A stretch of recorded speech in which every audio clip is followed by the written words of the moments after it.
बिस्मिल्लाहिर्रहमानिर्रहीम। अस्सलामुअलैकुम वरहमतुल्लाहि वबरकातुहू। स्टूडेंट्स कैसे हैं आप सब? स्टूडेंट्स आज के इस लेक्चर में हम डिस्कस करेंगे class 9 chapter number 1 physical quantities and measurements. And आज का हमारा आर्टिकल है international system of units.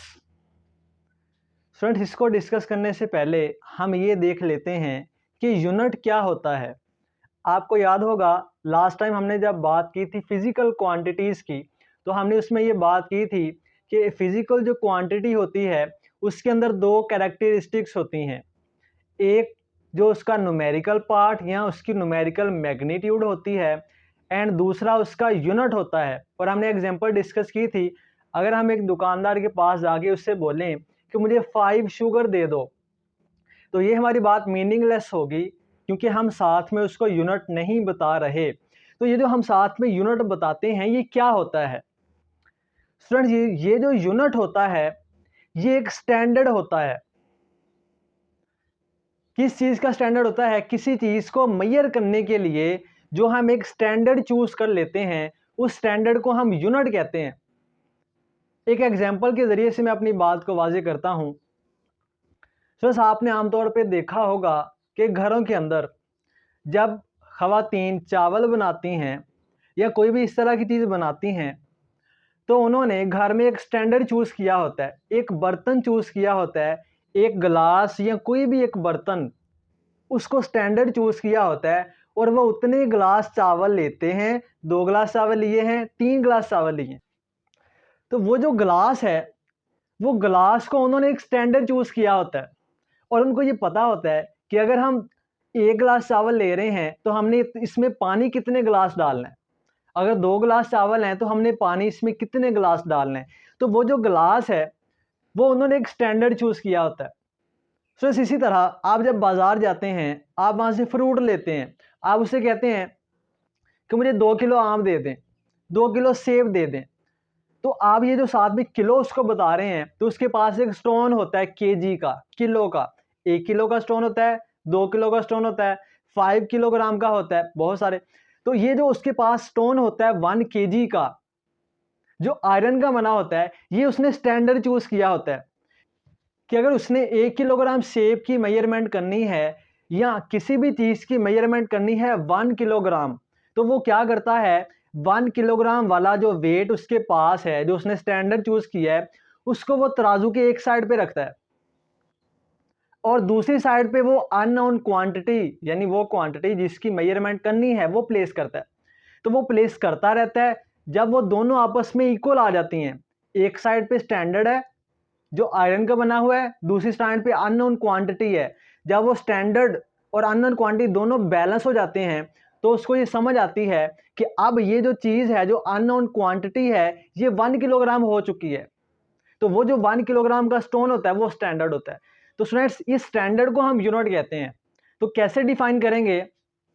A standard measure of a quantity, किसी भी चीज़, किसी भी क्वांटिटी की जो स्टैंडर्ड मेजरमेंट है उसे हम कहते हैं कि ये इसका यूनिट है। अब स्टूडेंट्स ये जो फिजिकल क्वांटिटीज़ हैं इनकी मेजरमेंट के लिए भी मखसूस यूनिट्स हैं जिनको हम एसआई यूनिट्स कहते हैं। एसआई का मतलब सिस्टम इंटरनेशनल ऑफ यूनिट्स। तो एसआई यूनिट्स क्या होते हैं? सो फर्स्ट ऑफ ऑल हम इनकी डेफिनेशन कर लेते हैं। A set of definitions and standard, ऐसी डेफिनेशंस, ऐसे स्टैंडर्ड जो हमने चूज किए हैं टू डिस्क्राइब फिजिकल क्वांटिटीज। अगर हम किसी भी आम क्वांटिटी को डिस्क्राइब करने के लिए जो स्टैंडर्ड चूज करते हैं उसे यूनिट कहते हैं, लेकिन अगर हम फिजिकल क्वांटिटीज की मेजरमेंट करने के लिए, फिजिकल क्वांटिटीज की पैमाइश करने के लिए जो हम सेट ऑफ डेफिनेशन या जो हम स्टैंडर्ड चूज करते हैं उन्हें हम ऐसे यूनिट्स कहते हैं। अब इसको मज़ीद क्लियर करने के लिए हम एग्जाम्पल डिस्कस करते हैं और हम ये डिस्कस करते हैं कि जो ऐसे यूनिट्स हैं ये कब आए और ये इनको मार्केट में लेके आने की क्या वजूहात थी।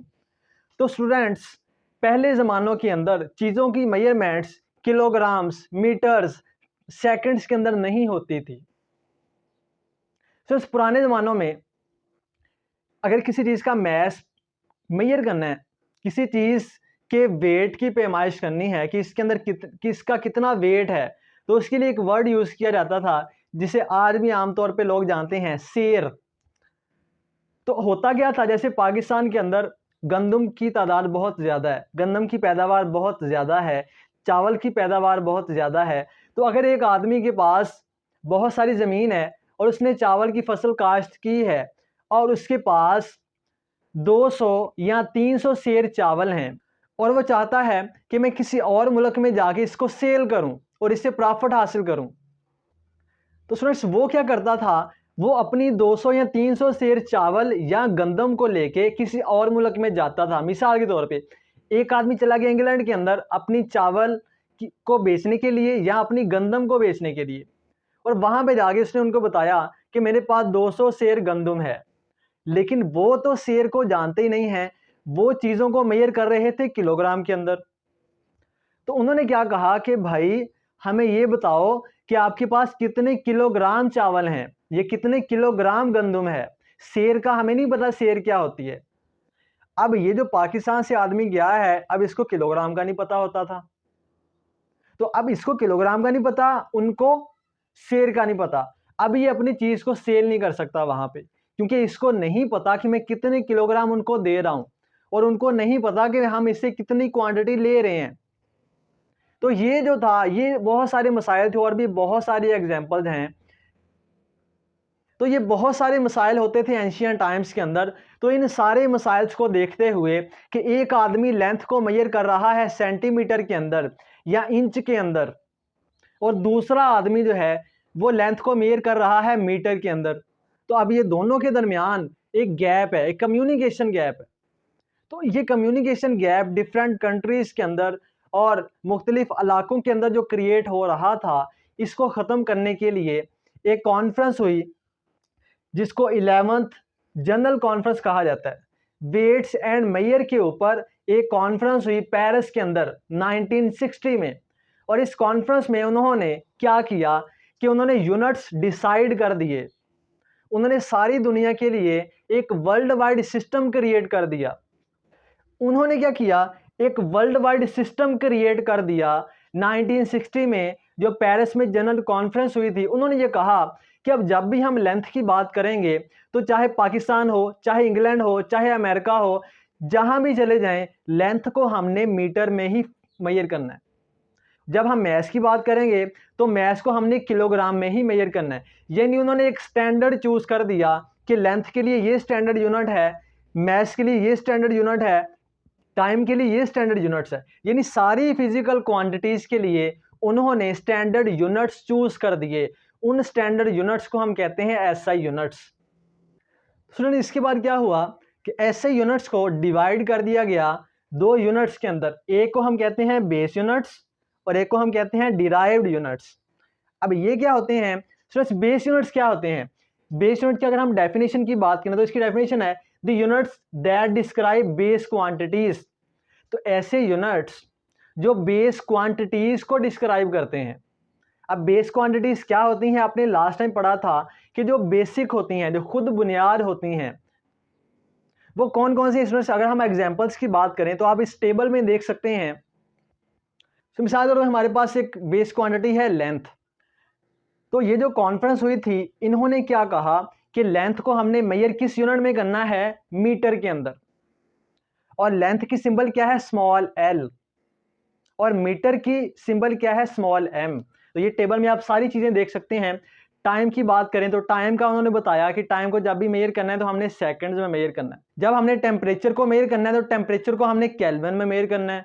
जब हमने मैस को मेजर करना है तो हमने किलोग्राम में मेजर करना है। तो ये सारी क्वांटिटीज जो थी, जो हमारे पास 7 बेस क्वांटिटीज थी, उन सब के उन्होंने यूनिट्स बता दिए कि इन चीज़ों को हमने इस चीज़ में मेजर करना है, इस यूनिट में मेजर करना है।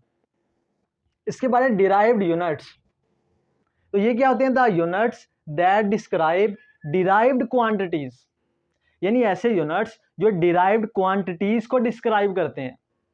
और ये हमें हासिल कैसे होते हैं, they are obtained by multiplying or dividing one or more base units. तो मैंने लास्ट टाइम आपको बताया था, जो डिराइव्ड क्वांटिटीज हैं ये डिराइव की जाती हैं, ये अखज़ की जाती हैं कहाँ से, बेस क्वांटिटीज से। तो इसी तरह डिराइव्ड यूनिट्स भी क्या होते हैं, जो बेस यूनिट से अखज़ किए जाते हैं, बेस यूनिट से बनाए जाते हैं। मुख्तलिफ बेस यूनिट्स को आपस में मल्टीप्लाई करके या डिवाइड करके हम डिराइव्ड यूनिट्स बनाते हैं। तो अगर हम डिराइव्ड यूनिट्स की एग्जांपल्स की बात करें तो 2-3 एग्जांपल मैं आपको समझाने के लिए लिखता हूँ, बाकी हम टेबल में देखेंगे। तो हमारे पास एक डिराइव्ड क्वांटिटी है स्पीड, या इसे हम वेलोसिटी भी कह सकते हैं। तो स्टूडेंट स्पीड जो है, इसका जो डिराइव्ड यूनिट है, जो इसका एसआई यूनिट है, वो है मीटर पर सेकंड। ये कैसे हमें हासिल हुआ, हमने मीटर और सेकंड को डिवाइड किया। अब मीटर क्या था, ये हमारे पास लेंथ का एसआई यूनिट था, और लेंथ क्या है, एक बेस क्वांटिटी है। एंड सेकंड हमारे पास क्या है स्टूडेंट्स, ये हमारे पास टाइम का यूनिट था, टाइम का एसआई यूनिट, और टाइम क्या है हमारे पास, बेस क्वांटिटी है। तो इट्स मीन हम क्या कर रहे हैं, बेस क्वांटिटीज से हम डिराइव्ड क्वांटिटीज बना रहे हैं, या बेस यूनिट से हम डिराइव्ड यूनिट्स बना रहे हैं। तो ये इसका मतलब है कि हम बेस क्वांटिटीज को मिला के, डिवाइड करके या मल्टीप्लाई करके हम डिराइव्ड यूनिट्स या डिराइव्ड क्वांटिटीज बनाते हैं। एक्सेलरेशन की बात करें, हमने ये किया, मीटर को और नीचे सेकंड को आपस में मल्टीप्लाई किया और उसको मीटर के साथ डिवाइड किया, तो हमारे पास यूनिट क्या आया, मीटर पर सेकंड। वॉल्यूम की बात करें तो हमने ये किया, मीटर को 3 दफ़ा मल्टीप्लाई किया, तो हमारे पास क्या यूनिट बना, मीटर क्यूब। तो ये टेबल में सारे यूनिट्स हैं, आप देख सकते हैं कि हमारे पास जो डिराइव्ड यूनिट्स हैं, जितने भी डिराइव्ड क्वांटिटीज हैं, उनके जो यूनिट्स हैं वो सारे के सारे बेस यूनिट से मिल के बने हैं, या डिवाइड करके या मल्टीप्लाई करके। तो ये स्टूडेंट, ये टेबल बहुत ही इंपॉर्टेंट है, ये आपके अगले क्लासेस में भी काम आएंगे। इस बुक में जब आप न्यूमेरिकल्स करेंगे तो हर चैप्टर्स के एंड पे न्यूमेरिकल्स हैं, तो हर दफ़ा जब भी न्यूमेरिकल्स करेंगे तो हर दफ़ा आपको इन टेबल की ज़रूरत पड़ेगी। तो ये टेबल आपने किसी सूरत नहीं छोड़ने। ये भी बहुत इंपॉर्टेंट क्वेश्चन है कि what is difference between base units and derived units. तो पेपर में क्वेश्चन आ जाए, आपने फर्स्ट ऑफ ऑल इन दोनों को डिफाइन करना है, इसके बाद आपने 3 से 4 एग्जांपल्स देनी है, बेस यूनिट्स की भी और डिराइव्ड यूनिट्स की भी, और ये टेबल आपने अच्छी तरह इसको याद करना है। तो फ्रेंड्स, ये था हमारा आज का लेक्चर। बहुत सारा ख्याल रखिएगा। अल्लाह हाफिज़।